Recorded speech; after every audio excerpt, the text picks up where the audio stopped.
Hello everyone, how is the जोश। क्या हाल आप लोगों के।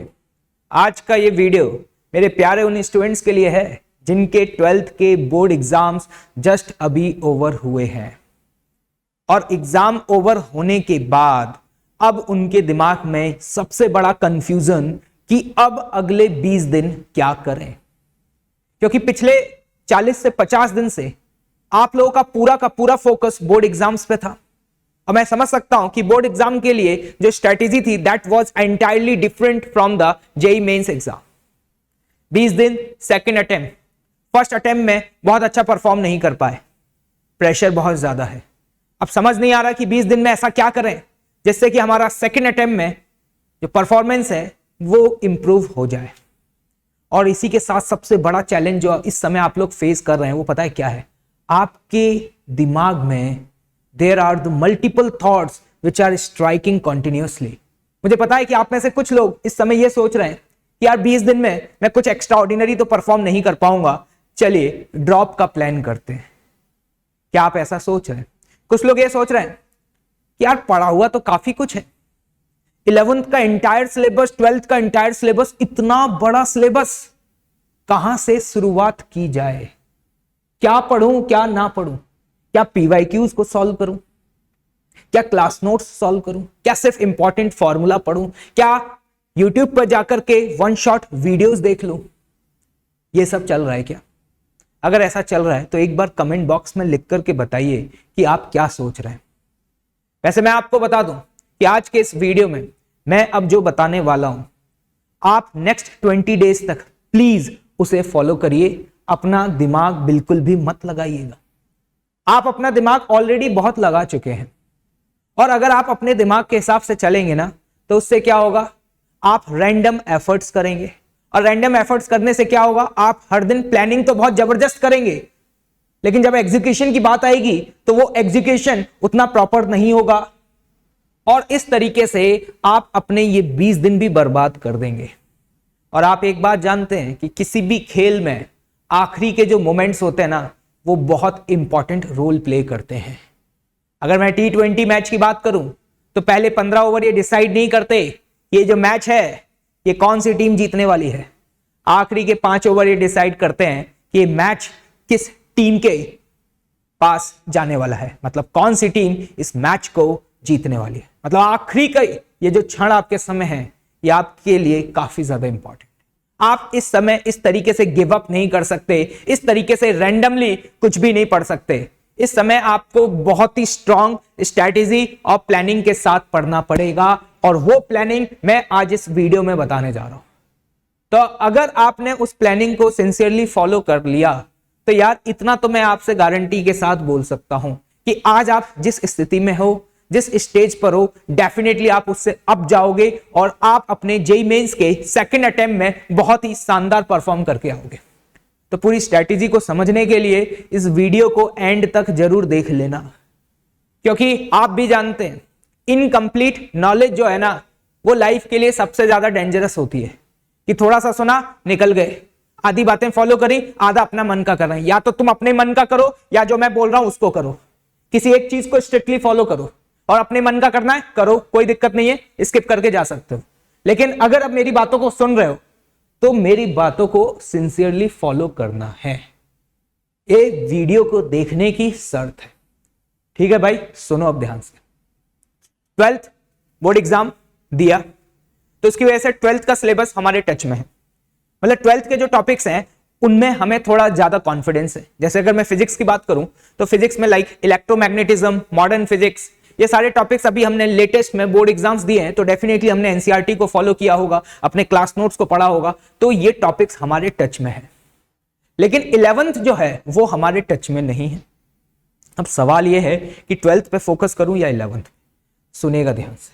अभी आप लोग सबसे पहले एक लिस्ट प्रिपेयर करिए जिसमें आप 3 कैटेगरीज में डिवाइड करिए, जिसमें पहली कैटेगरीज में आप उन सभी चैप्टर्स को लिखिएगा जो चैप्टर्स आपके वेल प्रिपेयर्ड हैं, मतलब जिन चैप्टर्स में आपको कॉन्फिडेंस है, जिनके सारे फॉर्मूले आपको याद हैं, जिनके आपने पीवाईक्यूज वगैरह सॉल्व कर रखे हैं, वो आपके चैप्टर पहली लिस्ट में आएंगे। दूसरा लिस्ट जो बनेगा उसमें वो चैप्टर्स आएंगे जिसमें आपने पढ़ा तो है लेकिन कॉन्फिडेंस नहीं है, थोड़े बहुत फॉर्मूले याद हैं, मतलब ये कह सकता हूं एक एवरेज परफॉर्मेंस है, मॉडरेटली आपने उसको प्रिपेयर किया हुआ है, वो आपकी सेकंड लिस्ट होगी। और तीसरी लिस्ट जिनके बारे में आपको कोई भी आइडिया नहीं है, मतलब जिन चैप्टर्स को आपने कभी पढ़ा ही नहीं है, that is not prepared list. तो सबसे पहले ये लिस्ट बना लीजिए, क्योंकि इंसान को कम से कम ये पता तो होना चाहिए कि उसको क्या आता है और क्या नहीं आता है। अब इसके बाद आपको क्या करना है, इसके बाद वो चैप्टर्स, स्पेशली अभी आप 11th पे फोकस करिएगा, क्योंकि 11th के जो टॉपिक्स है ना वो आपके टच में नहीं है। तो मैं आपसे ये कहूंगा कि फिजिक्स में अगर मैं बात करूं तो फिजिक्स में प्लीज थर्मल फिजिक्स आपकी सबसे पहली प्रायोरिटी होनी चाहिए। अब थर्मल फिजिक्स कहां से शुरुआत की जाए, क्योंकि काफी सारे फॉर्मूले हुआ करते हैं थर्मल फिजिक्स में, तो सबसे पहले आपको फॉलो करना होगा अपने क्लास नोट्स को। आप सभी के पास अपने रिस्पेक्टिव क्लास नोट्स होंगे भाई, आप उन क्लास नोट्स को फॉलो करो, ठीक। क्लास नोट्स में लिखे हुए सभी स्टेटमेंट्स को पढ़ना है, सारे फॉर्मूले लिखने हैं प्रॉपरली। लेकिन प्लीज एक मेरी रिक्वेस्ट है कि क्लास नोट्स को पढ़ने का तरीका यह नहीं होना चाहिए कि क्लास नोट्स ओपन करके बैठ गए और वहां पे इस तरीके से पेज पलटते जा रहे हैं, फॉर्मूले देखते जा रहे हैं। इस तरीके से पढ़ोगे कोई फायदा नहीं है, आज पढ़ोगे 4 दिन बाद फिर भूल जाओगे और ये साइक्लिक प्रोसेस बार बार रिपीट होती रहेगी, समय तुम्हारे पास बहुत कम है, फिर क्या करें। क्लास नोट्स को पढ़ने का तरीका पहले भी कई बार बताया, दोबारा एक बार रिपीट करूंगा। Just take a blank paper, pen उठाइए और जो भी आपको याद आ रहा है, फॉर एग्जांपल मैंने थर्मल फिजिक्स रिवाइज करनी है। क्या रिवाइज करना है? Thermal physics. सबसे पहले थर्मल फिजिक्स को मैंने डिफरेंट पार्ट्स में सेपरेट कर लिया। Elasticity, thermal expansion, calorimetry, heat transfer, उसमें भी conduction, radiation and then thermodynamics. एक एक टॉपिक उठाइए, इसमें जो भी कुछ याद हो उन सारे टॉपिक्स, उन सारे फॉर्मूलों को बिना क्लास नोट्स देखे लिख करके देखिए। जब आप लिखेंगे तो एक बार आपको ऐसी फील आएगी आपको शायद कुछ भी याद नहीं है, लेकिन ट्रस्ट में थोड़ा सा अपने आप पे विश्वास रखिए, आपको याद है। जब आप लिखने का प्रयास करेंगे तो हो सकता है कि आपको कुछ चीजें याद आ जाएं। जैसे फॉर एग्जांपल मैंने सोचा यंग्स मॉडुलस ऑफ इलास्टिसिटी, तो एकदम से हो सकता है याद आ जाए this is stress divided by strain, longitudinal stress divided by longitudinal strain. थोड़ा सा रिकॉल करें, जब आप रिकॉल करेंगे ना आपके ब्रेन पे स्ट्रेस पड़ेगा ना, तो ऐसी कई सारी चीजें जो इस मोमेंट पर आपको ये फील आ रही है कि आप भूल गए, लेकिन ट्रस्ट मी आपको याद आ जाएगा। और इस तरीके से किसी भी पर्टिकुलर चैप्टर में जो आपका मॉडरेटली प्रिपेयर्ड है 11th क्लास का टॉपिक, उसको आप रिकॉल कर करके लिखिए और लिखते जाइए। और फॉर्मूला जब लिख रहे हैं, जैसे फॉर एग्जांपल मैं यंग्स मॉडुलस ऑफ इलास्टिसिटी लिखा तो मैंने लिखा stress is F by A divided by strain and the strain is delta L by L। Formula important नहीं है जनाब, सिर्फ फॉर्मूला इंपॉर्टेंट नहीं है, फॉर्मूले में जो भी डिफरेंट फिजिकल क्वांटिटीज यूज हो रही हैं उनका फिजिकल मीनिंग क्या है वो भी पता होना चाहिए, वो भी प्रॉपर्ली आपको लिखना पड़ेगा। जैसे अगर मैंने यहां पे F लिखा तो हमें भी पता होना चाहिए what is F। F is a restoring force, A is what, A is a cross sectional area, और ये पता होना चाहिए कौन सा स्ट्रेस है। दिस इज टेंजेंशियल, मतलब शियर स्ट्रेस है? नहीं, this is a longitudinal stress and divided by this is what, this is a longitudinal strain. मतलब हर फॉर्मूले में यूज होने वाली हर फिजिकल क्वांटिटी की टर्मिनोलॉजी भी रिकॉल करिए। सिर्फ फॉर्मूले याद करने से सवाल नहीं बनेंगे, फॉर्मूलों को साथ साथ उन फॉर्मूलों में यूज होने वाले हर एक टर्म को आपको समझना होगा। What is delta L, this is change in length, what is L, this is original length. इस तरीके से रिकॉल करिए। इस प्रोसेस में मुझे लगता है मैक्सिमम आपको 20 से 25 मिनट लगेंगे। उसके बाद क्या करना है, उसके बाद just open the class notes और उसके बाद आपने जो रिकॉल किया है उसको वेरीफाई करिए कि आपने जो रिकॉल किया है वो सही है या गलत है। क्लियर है बात? उसके बाद क्लास नोट्स के क्वेश्चंस को सॉल्व करें। ये करने के बाद आपने इस समय पहला स्टेप क्लास नोट्स हो गए, प्लस उसके बाद 2023 और 2022 23 का जो अभी जनवरी अटेम्प्ट हुआ है उसके क्वेश्चंस और 2022 के PYQ लगा लीजिए, बस इतना कर लीजिए। तो 11th में इस तरीके से उन सभी टॉपिक्स को जिसमें आपको बहुत कम कॉन्फिडेंस है, इस तरीके से आपके वो प्रिपेयर्ड हो जाएंगे। समझ में आ गया भाई? पहले क्लास नोट्स, उसके बाद PYQs, और PYQ में सिर्फ ये 2 करो, बस सफिशिएंट है, ज्यादा वक्त नहीं है। अब आप कहोगे नहीं सर मैं तो 2019 से लगाऊंगा। अरे भैया बहुत सारे चैप्टर्स हैं, एक ही चैप्टर थोड़ी करना है, सिर्फ थर्मल फिजिक्स पढ़ के जाओगे क्या? और भी बहुत सारे चैप्टर्स हैं, सारे चैप्टर्स कर। इसी तरीके से मैकेनिक्स अगर आपको रिवाइज करनी है तो मैकेनिक्स में यार बहुत डिटेल में नहीं पढ़ने की जरूरत है। मैकेनिक्स में जस्ट एक बार ओवर थ्रू लो कि basic basic principles, basic basic laws क्या है। क्या कंजर्वेशन ऑफ लीनियर मोमेंटम आता है? क्या कंजर्वेशन ऑफ एंगुलर मोमेंटम आता है आप लोगों को? क्या टॉर्क बराबर आई अल्फा पता है? क्या एफ बराबर एम ए पता है? क्या वर्क एनर्जी थ्योरम पता है? मैकेनिक्स में अगर ओवरऑल सारे chapters from NLM to rotational mechanics, मैं सारे चैप्टर्स को एक साथ कंबाइन करके देखूं ना, तो मेरे पास गिनती के मुश्किल से 10 फॉर्मूले हैं। तो उन फॉर्मूलों को एक बार लिखिए और क्वेश्चंस की प्रैक्टिस करिए सीधे। Don't waste too much time to study the class notes for mechanics. Mechanics को करने का एक ही तरीका है, just try to solve the question. जितने ज्यादा क्वेश्चन सॉल्व करेंगे कॉन्फिडेंस अपने आप बिल्डअप होता चला जाएगा। तो क्या करना है मैकेनिक्स में? ज्यादा क्लास नोट्स में टाइम वेस्ट नहीं करना। मैकेनिक्स में specially just go and solve the question. जब क्वेश्चन में फंसो तो यूज द रिवर्स प्रोसेस, जाकर के देखो कि कौन सा फॉर्मूला यूज हो रहा है। और इसके लिए सबसे बेस्ट तरीका क्या है? लास्ट 2 to 3 इयर्स के मैकेनिक्स के पीवाईक्यूज को देखिए। जब आप पीवाईक्यूज को देखेंगे, एक सेल्फ एनालिसिस करेंगे, आपको समझ में आ जाएगा क्या कि किस प्रोफाइल के क्वेश्चन सबसे ज्यादा पूछे जा रहे हैं। जिस प्रोफाइल के क्वेश्चन सबसे ज्यादा पूछे जा रहे हैं उस प्रोफाइल पर अटैक करिए, उसके क्वेश्चंस की प्रैक्टिस करिए and move on. I hope so समझ में आ रहा होगा। और स्पेशली ये मैंने बताया उन चैप्टर्स के लिए जो आपके कैसे प्रिपेयर्ड हैं, मॉडरेटली प्रिपेयर्ड है, उन पर अभी ज्यादा फोकस करना। मॉडरेट में मैंने 11th के टॉपिक्स क्यों रखे? क्योंकि ये बात आप जानते हैं कि 11th अभी आपके टच में नहीं है। अब बात अगर मैं करूं इसी तरीके से केमिस्ट्री की, तो I am requesting to all of you कि प्लीज प्लीज प्लीज एनसीईआरटी रट लीजिए, स्पेशली आईओसी एंड ओसी।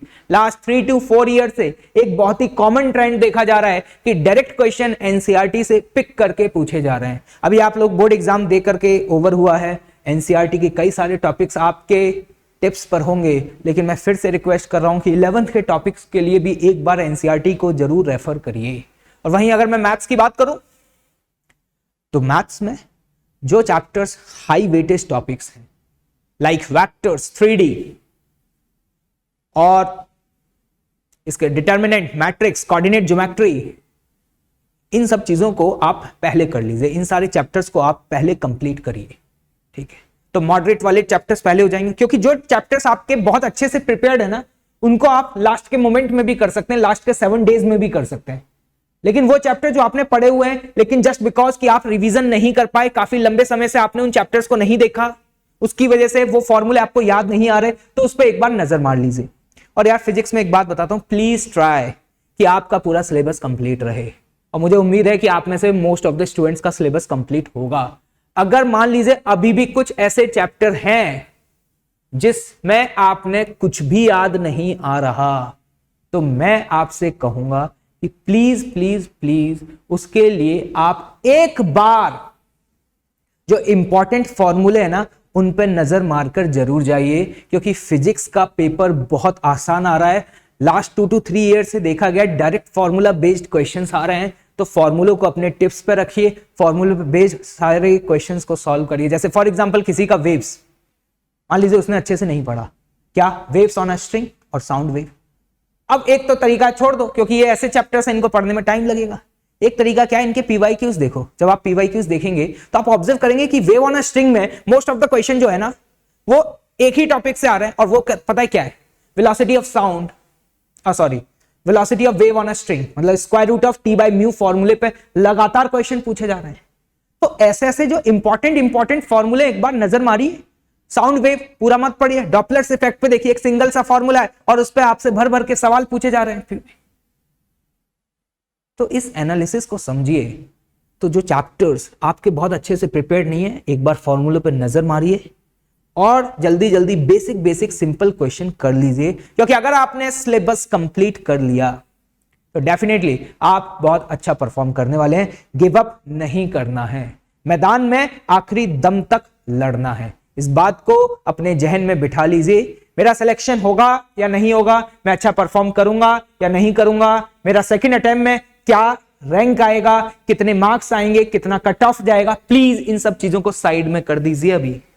अभी बस ये सोचिए कि मेरे जीवन के ये 20 दिन मुझे रगड़ के एफर्ट मारने हैं, अपनी लाइफ का बेस्ट देना है।